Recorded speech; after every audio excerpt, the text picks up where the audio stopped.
할렐루야. 우리 잘가세 프로젝트 2탄 매일 바른 지혜 온라인 예배에 오신 모든 성도님들을 주님의 이름으로 사랑하고 축복합니다. 이 시간 함께 기도하고 시작하도록 하겠습니다. 전능하신 하나님, 은혜와 사랑에 감사합니다. 하나님, 우리가 새벽을 깨우고 또한 각자 정해진 시간 가운데 함께 매일 바른 지혜 잠언을 통하여서 말씀을 듣게 하시니 감사합니다. 이 말씀을 통하여서 부족하지만 함께 말씀을 나눌 때에 주님 성령의 하나님, 성령 하나님 주님께서 임재하여 주시고 늘 동행하여 주셔서 넘치는 은혜와 풍성하신 능력이 우리 가운데 늘 흘러 넘칠 수 있도록 주님 함께하여 주시옵소서. 이 모든 예배의 승화 가운데 주님께서 늘 동행하시며 역사할 줄 믿사오며 거룩하신 예수님의 이름으로 기도드립니다. 아멘. 네, 잠언 잘가세 프로젝트 2탄 매일 바른 지혜 잠언으로 시작하게 되었는데요. 두 번째 시간 잠언 2장 말씀으로 함께 말씀을 나누려고 합니다. 잠언은 2장 1절부터 22절까지의 말씀으로 되어 있는데요. 오늘 함께 보실 말씀은 잠언 2장 20절에서 22절까지의 말씀 세 구절만 함께 보도록 하겠습니다. 잠언 2장 20절에서 22절 말씀 제가 읽을 때 함께 읽어주셨으면 좋겠습니다. 지혜가 너를 선한 자의 길로 행하게 하며 또 의인의 길을 지키게 하리니 대저 정직한 자는 땅에 거하며 완전한 자는 땅에 남아 있으리라. 그러나 악인은 땅에서 끊어지겠고 간사한 자는 땅에서 뽑히리라. 아멘. 네, 함께 말씀 읽으신 줄 믿고 함께 말씀을 살펴보도록 하겠습니다. 누구나 지혜롭고 싶어 합니다. 누구나 이 세상 살아가다 보면 참 지혜가 많이 필요한 것 같습니다. 이 사실을 거부하거나 반대할 수는 없습니다. 또한 좋은 방법을 찾아내지 못했을 때 이런 표현을 합니다. 내가 지혜가 부족했다. 이런 표현을 많이 사용합니다. 저는요, 이름이 슬기입니다. 저희 누나는요, 지혜입니다. 저희 어머니는 기독교인이셨는데 믿지 않는 가정 가운데서 태어나셨고 또 그 가정 속에서 예수님을 믿게 되셨습니다.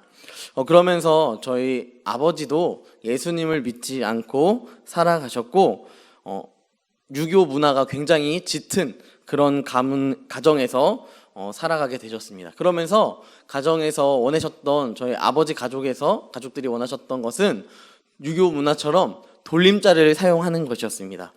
그래서 저희 친척 형이나 친척 동생은 다 병자 돌림을 사용하고 있는 거예요. 그런데 저희 어머니는 교회에서 기독교인답게 좀 키우고 싶다라는 의지가 강하셨기 때문에 저희 누나를 솔로몬의 지혜로 키우고 싶다. 그리고 저를 솔로몬의 슬기, 똑똑한 그런 모습으로 키우고 싶다라는 그 마음을 먹으시고 슬기, 지혜 이렇게 이름을 정하셨습니다. 그런데 오늘 말씀에 보면 우리가 지혜를 알고 명철을 알 때 동반되는 사실이 한 가지 있습니다. 바로 하나님을 경외하기를 깨달으며 하나님이 어떤 분이신지 알게 되는 것입니다. 오늘 2장 5절 말씀에 보면요, 여호와 경외하기를 깨달으며 하나님을 알게 되리니 라는 말씀이 주어져 있습니다. 성경에 보면 참 놀라운 일들이 많이 등장하는데요, 쉬운 예를 들어보았을 때 노아를 생각해 볼 수 있을 것 같습니다. 노아는 하나님께서 이 땅 가운데 물로 심판하실 것을 이야기하며 방주를 지을 것을 명령하셨습니다. 제가 요즘 잘 듣고 있는 찬양 중에 히즈윌이라는 찬양 사역자들이 있는데요, 그 찬양 사역자들의 찬양곡 중에 공교롭게도 이러한 찬양이 있습니다. 나도 바보처럼 살래요 라는 찬양이 있어요. 이 찬양은 노아를 바라보면서 지어진 그런 찬양입니다. 이 찬양의 가사를 보면요, 이런 이야기가 나와요. 당신 참 바보 같군요. 왜 맑은 날 배를 만드나요? 왜 하필 높은 산 위에 눈부신 해가 하늘 높이 뜨면 비의 약속 잊을 만한데 날마다 듣는 조롱에 그 외로운 길 포기할 만한데. 네, 우리가 그렇지 않습니까? 포기해도 배를 안 짓는다고 해서 누가 뭐라고 할 사람이 없어요. 그런데 노아는 묵묵히 자신의 길을 계속해서 걸어 나가면서 산 위에 배를 지금 만들고 있는 것입니다. 이러한 모습을 보면서 노아가 어떻게 보면 어떤 사람에 의해서는 참 멍청하다, 어리석다라고 생각할 수 있지만 그 노아의 묵묵함 가운데 자신이 얼마나 하나님의 지혜와 하나님의 슬기로 살아갔는지를 우리는 생각해 볼 수 있는 것입니다. 노아는 많은 조롱소리 앞에서도 묵묵히 자신의 길을 걸어가는 사람이었어요. 이번 주일 목사님의 이 말씀 속에 경외함이라는 것은 하나님과 동행하는 것이다 라고 말씀하셨습니다. 이 이야기처럼 노아는 하나님을 경외하였고 눈에 보이지 않지만 또 만져지지 않을지라도 하나님께서 나에게 허락하신 삶을 살아내는 것을 충분히 이루어 나갔습니다. 이런 모습이 지혜를 가진 자의 모습이 아닐까라는 생각이 드는데요. 1절부터 4절까지의 지혜를 찾고 지혜의 길을 기울일 때에 깨닫게 되는 것 한 가지, 그것은 5절 말씀을 읽어보면 아시다시피 여호와 경외하기를 깨달으며 하나님을 알게 되리니 우리가 지혜를 계속해서 찾아 나아가지만 내가 깨닫는 것은 나의 지혜, 나의 능력으로는 완전한 지혜와 명철을 얻을 수가 없고 알 수도 없고 그저 참된 지혜이시며 참된 사랑이신 하나님께 간구하며 하나님의 지혜를 찾아야만 한다는 것을 우리는 경험할 수 있는 것입니다.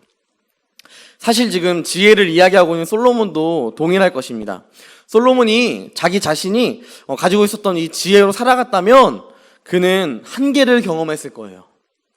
하지만 하나님의 지혜로 살아갔기에 누구나 우리가 바라보았을 때 솔로몬의 지혜를 갖고 싶다라고 이야기하지만 정작 솔로몬은 하나님의 지혜로 살아갔던 사람이고 늘 하나님의 지켜주심을 믿었고 늘 하나님을 경외하며 동행하며 살아갔던 사람이었습니다. 여러분 그렇지 않을까요? 전교 1등하는 애들이 수두룩하니 서울대에 가게 되면 내가 지혜 있는 사람이 아니라는 것을 너무 쉽게 인정할 수밖에 없는 것 같아요. 또한 이 대학원을 가면요, 제 옆에 있는 사람 정말 평범하게 생겼는데 서울대 나왔다. 옆에 있는 사람 또 너무 평범한데? 라고 해서 물어보면 뭐 한동대 나왔다.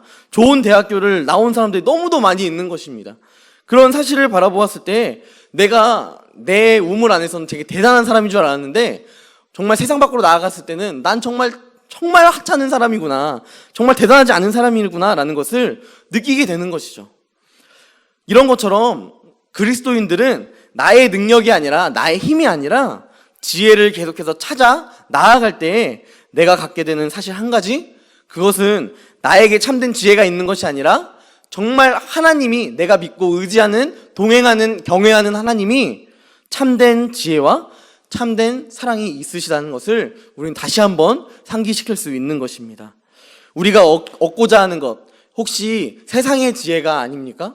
혹은 내가 학교에서 좋은 성적을 거두는 것, 내 자녀가 좋은 성적을 거두는 것, 내 자녀가 지혜롭고 똑똑하여서 누구에게 칭찬을 받는 것, 이것에 우리가 추구점을 맞추고 있다면 우리는 다시 한번 우리의 지혜를 되새겨보며 살아갔으면 좋겠습니다. 참된 지혜를 가진 자는 하나님의 지혜를 추구합니다. 참된 지혜를 얻고자 하는 사람은 하나님의 지혜, 하나님의 경외함, 하나님과 동행함을 구하는 자인 줄 믿습니다. 이러한 모습을 우리 더운 사랑의 교회 모든 성도님들과 다음 세대 아이들이 한결같이 갖고 살아갔으면 좋겠습니다. 또한 우리가 하나님의 지혜를 알고 믿고 나아갈 때 하나님의 지혜가 우리를 조금 좋은 삶을 살게 하는 것은 아닙니다. 이 땅에서의 유익을 주는 것은 아니에요. 부모님들은 자녀들이 지혜로운 사람으로 자라나길 원하면서 이 지혜의 기준이 어디에 맞춰져 있냐면 바로 솔로몬의 지혜에 맞춰져 있는 것이죠. 그래서 솔로몬이 이스라엘 나라 가운데 가장 부귀 영화를 누렸던 그 시대였던 것처럼 내 자녀가 솔로몬처럼 지혜로워서 세상에서 바라보았을 때 높은 계층에 앉기 원하고 또 칭찬받기 원하고 부유한 삶을 살아가길 원하는 것입니다. 하지만 생각해보면 그 지혜는요 100년을 넘지 못해요. 아니 50년도 사실 넘지 못합니다. 하지만 하나님의 지혜가 우리에게 있을 때에 영원한 삶 가운데 나를 지키시고 보호하심을 경험할 수 있는 것입니다. 19절 말씀에 보면 이렇게 나와 있습니다. 누구든지 그에게로 가는 자는 돌아오지 못하며 또 생명길을 얻지 못하느니라. 지혜 있는 자는요 음료와 이방 계집을 쫓지 않는다라고 나타나지만 지혜 없는 자는 음료와 이방 계집을 쫓아다니게 되는 거예요. 그들의 길로 쫓아 나아가게 됐을 때 결국 생명의 길인 이 좁은 문으로 들어가지 못하고 넓은 문으로만 가려고 하는 그런 인생을 살아가게 되는 것입니다. 그런 자들에게는 생명의 길을 얻지 못한다라고 오늘 말씀에 나와 있습니다. 이것이 더 비참한 삶 아닐까요? 이것이 더 참 우리가 또한 경계해야 할 삶이 아닐까 우리는 생각이 들어집니다. 하나님의 지혜로 살아가지 않는 그 누구라 할지라도 그의 삶이 도덕적이고 또 윤리적인 삶을 살아간다 할지라도 하나님과 동행하지 못한다면 이 땅에서의 삶이 조금 좋을지 모르겠지만 그 이후의 삶, 100년, 50년의 삶은 풍족할 수 있지만 1000년, 2000년의 삶은 우리가 참 처참한 삶을 살아갈 수밖에 없게 되는 것이죠. 이것이 우리가 지혜로워야 하는 이유입니다. 하나님의 지혜를 얻어야 하는 이유입니다. 이 땅에서의 쾌락, 행복이 아니라요, 하나님 안에서 경험하는 동행함으로 그 어디나 하늘나라가 되며 내가 사나 죽으나 내 몸에서 오직 예수 그리스도만 나타내는 삶인 줄 믿습니다. 우리 성도님들의 삶이 이러한 삶이 되기를 원합니다. 내가 지혜롭기 원하십니까? 나의 자녀가 지혜롭게 이 땅에서 살아가기 원하십니까? 내 삶을 먼저 하나님께 맡기고 하나님을 경외하고 하나님과 동행하십시오. 그 모습을 통하여서 나의 자녀가 하나님의 지혜를 강구하게 될 것이며 추구하게 될 것입니다. 지혜가 풍성하신 하나님을 경외하며 그분 안에 거하여 동행하는 우리 성도님들의 삶이 되시기를 주님의 이름으로 간절히 소망합니다. 시간 함께 기도하겠습니다. 전능하신 하나님, 우리는 지혜를 구합니다. 세상의 지혜를 구하고 세상의 방법들을 참 많이 구합니다. 똑똑하기 원합니다. IQ가 높기를 원합니다. 하지만 하나님, 우리가 정말 추구하고 정말 바라야 할 것은 하나님에 대한 지식이 자라나며 하나님을 더욱더 알 때에 하나님께 의지하고 하나님을 경외하고 하나님과 동행할 수 있다는 사실입니다. 이것을 우리가 늘 간직하며 늘 하나님과 함께하는 삶 살아갈 수 있도록 우리 모든 성도님의 삶 가운데 주님 함께하여 주시고 지켜보아여 주시옵소서. 주님, 우리가 세상의 부와 세상의 자랑을 찾는 것이 아니라 하나님 찾기 원하고 하나님 강구하기 원하고 하나님 바라보기 원합니다. 우리의 마음 가운데 정말 참된 지혜, 참된 명철이 오직 하나님께 있음을 기억하며 50년, 100년 이 땅에서의 삶의 지혜를 구하는 것이 아니라 1000년, 2000년 만세토록 영원토록 함께 하실 하나님과의 동행하는 삶을 추구하게 하여 주시옵소서. 주님께서 우리와 늘 동행하시며 우리에게 참된 지혜를 허락하실 주님을 기대하며 거룩하신 예수님의 이름으로 기도드립니다. 아멘.